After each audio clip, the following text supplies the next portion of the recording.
Cryostasis shutdown complete. Vital signs stable. Activating fairness suit. Suit diagnostic complete. All systems functional. Hey everyone, it's Matt from IGN and I'm here with Bose. Hey, what's up, guys? We're doing a dual video review. It's the first time we've ever done this, but we both love Metroid. We both played through the game. We thought we'd give you both of our opinions. Yeah, exactly. Let's get right into it. Before we go any further, you should know there are spoilers in this video review, so watch at your own risk. Corruption's the third game in the Metroid Prime trilogy, and in many ways it's the best of the three, don't you think? Oh, yeah, absolutely. I mean, the design, just from a mechanical and a visual standpoint, is much better than the other two games overall. I think this is the definitive version. I have to agree. Yeah. If you're a Nintendo fan, you obviously know about the Metroid Prime series. It goes all the way back to the original Metroid games, except now they've been reinvented in 3D with a first-person perspective. In Corruption, you once more play as famous bounty hunter Samus Aran. This time, though, you're battling both Dark Samus and there's going to be some twists along the way. You're going to see the hunters from the DS game, and you may even see some classic enemies from Metroid games way back. What you're going to notice right off the bat is that Prime 3 has a much more cinematic feel than previous games, and that also extends to voice acting. All the characters, humanoid this time around, actually have speaking parts. It's funny because we often complain Zelda didn't have any voice roles, but you know, Retro really did it right. Samus doesn't talk, everybody else does, and it actually works really well. Yeah, and dare I say it actually has more of a Halo feel almost, because it's very epic. You feel like it's the end of a trilogy, and you're actually part of this larger group in a larger universe this time around. Early screens of Prime 3 didn't look so hot, honestly. It was kind of blurry, not so great on the environment selection. I don't know if you remember those, Bozan. Yeah, absolutely was. But you know, you really have to give this game credit, and you really have to see it in 60 frames per second in all its glory, widescreen, 480p, to truly see where the game has kind of gone beyond what Echoes and what Prime 1 originally did. Exactly. So to be a little more specific, though, you've got now bloom lighting, which looks really good, I think. Right. They've upped the texture resolution, so if you're seeing the environments up close, they look a little crisper. Maybe not noticeable in some of our screens, but once you actually have it on your TV, you'll be able to tell. Beyond that, the particle effects have seen a dramatic improvement. Character models look a little better, and animation all around is looking pretty spot on. Yeah, and it's interesting when you look back and you think about what you saw when you played Prime or when you played Echoes. It doesn't really look that much different, but when you actually get it in there and you're playing it, you see all these little differences, it really starts to add up. Yeah, and also coming off Echoes, which had the drab, purplish dark world, here you've got a variety of gorgeous environments, and you're traveling through a galactic empire, basically. You're going between planets, all which have a different look. So you have that fire world, you have that snow world, you have like the high-tech environments, you have the biological environments, and you've got some crazy stuff in between. We won't even talk about some of the seed places you go to, but I mean, there's some, let's just say, alien stuff going down. Moving away from the visuals, though, is really what made the game for me, which was the gameplay. Basically, the Wii Remote is exactly what what the game needed to draw in guys like me that are very shooter-intensive, but maybe didn't really give Prime a fair shake on GameCube as they should have. Yeah, exactly. We played Medal of Honor, we played Call of Duty on Wii, and this has them beat. The controls are tighter, it's faster, it's more responsive all around. Not to say it's perfect, you don't have a mouse and keyboard set up at your hands here, but you do have the ability to really navigate the world more speedily and just with a lot more freedom than you had before.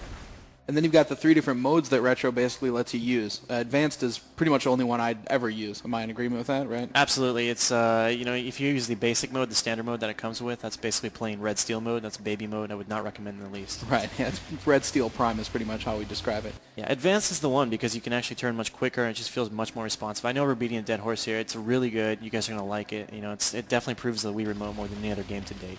Yeah, and then Retro actually proved that you can use the Wii Remote Jester system without being really gimmicky too. You've got basically like train controls. You can push in, pull out. You have to pump some objects in the game. You use the grappling hook with your left hand and the nunchuck controller. Yeah, I really like that grappling feature. You know, you just basically throw your nunchuck outward and then snap backward, and you can pull shields off. You can pull tails off enemies. You can pull panels off walls. All this cool stuff they've really done with it. Yeah, they used it a ton more than I thought they originally were going to. And you combine that with the IR and kind of with the immersion factor you get just basically from tinkering with all these things in the environment. And overall, it just feels like a great game. At the same time, though, also the guys that are more adventure-intensive are going to be happy to hear that the game is very segmented. There are certain areas that are shooter-intensive, and there are certain areas where you may not even fire a gun except to open doors, for large stretches at a time. Yeah, you could call this a first-person shooter. You could also call it a first-person adventure game, and I actually prefer the latter. I still think it's an adventure game. You do have, it's not like the game has suddenly been dumbed down, and it's just a shell of what it used to be. That's not the case at all. It's still very much, it has that retraversal nature where you're going through the world. and you're solving environmental puzzles just as much as you're gunning down enemies. Yeah, and on top of that, I've got to give props to the level design, because you always got the thing where you tease and you say, yeah, there's going to be something that I'll come back to later. In this game, though, it's really thought out, really well thought out. You're basically forgetting about an area, going on to a new place, and then by the time you're ready to come back, you're fine with stepping into that world again. And it kind of lends itself to that graphical diversity, too, within the levels, because you're not staying in one place for too long. Exactly, and on top of that, you have that galactic map this time around, whereas in previous games, you know, it kind of felt a little tedious drudging back from one place to another because the world was so big. You know, it could take a long time just to get to one place. In this game, you have that map. You can jump from spot to spot, and that really takes some of the tediousness away. Yeah, and then you combine that with the ability to fly and command your ship, and also having an onboard mini-map that's always on your screen, and just makes the game a lot quicker, a lot more fluid, and overall just more intuitive and fun to play. I think you can probably tell by now that we really like Metroid Prime 3. We're going to give you a few examples, though, some specifics as to why we like it, or maybe dislike it a little. And I'm going to start it off by talking about the way the game begins. Samus actually starts out with all of her weapons and doesn't lose anything, and this is the first in the Prime series. You don't have to go back and find all these weapons that you somehow lost. This time she starts out as a badass, and she continues on. She picks up new weapons right off the bat and just goes from there. Yeah, huge plus for me. I mean, finally we don't have to sit around and wait for a double jump. We don't have to wait for missiles. We don't have to find our charge shot. You feel like the badass when you start the game, which makes sense because you just finished Echoes. Exactly. So moving on, we're going to talk about one that is kind of a downside, which would be loading times. Basically, they've hid them really well. You can shoot doors, and the game basically loads before it opens it. Or, you know, there are other times when the ship is flying in, and you see a cinematic, but it's actually a disguised loading time with repeats. Right. I actually like the cinematics. Of course, yeah. They're done really well. The cinematic side is great. The part that isn't so great is sometimes you'll shoot a door and you'll stand there and wait for like upwards of 5 or 6 seconds before the door even opens. I think there's been a time or two where I've waited upward of 10 seconds. Yeah. And it happens especially on this one space station. On the flip side, though, you've also got the corruption mode. Specifically, my favorite is the hyper mode in the game.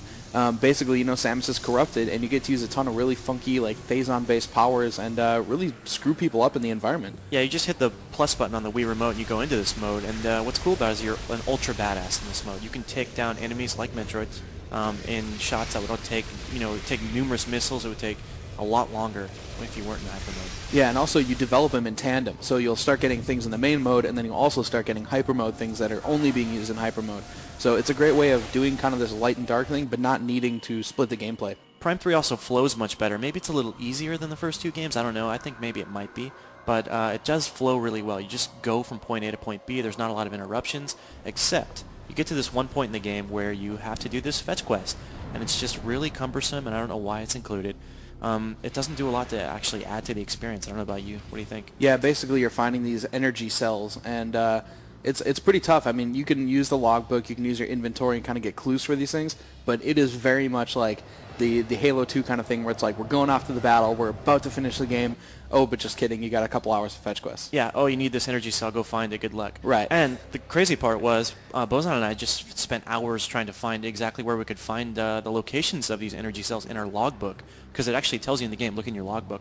However, you want to look in your inventory screen. Remember this. Right. We're showing it to you right now for a reason. Make sure you look at this. Because otherwise you will be stuck for 7 hours like we were, twiddling our thumbs and wondering where the hell to go.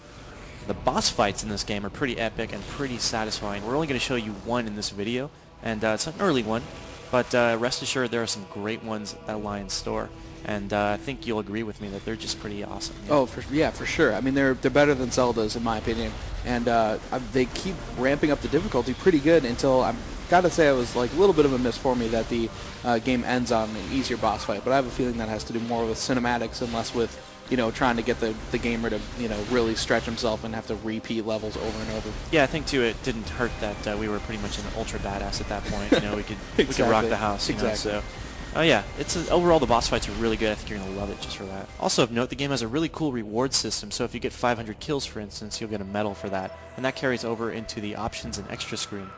Yeah, you can also actually connect to WeConnect 24. You can take screenshots with an unlockable screenshot taker, send those to people via the message board, get bobbleheads, all kinds of crazy stuff that you know, kind of adds some replay value to it, and also throws in kind of an achievement system. Indeed, check out our cockpit. I think that's a stunning bobblehead right there, wouldn't you say? Not too bad, Matty boy.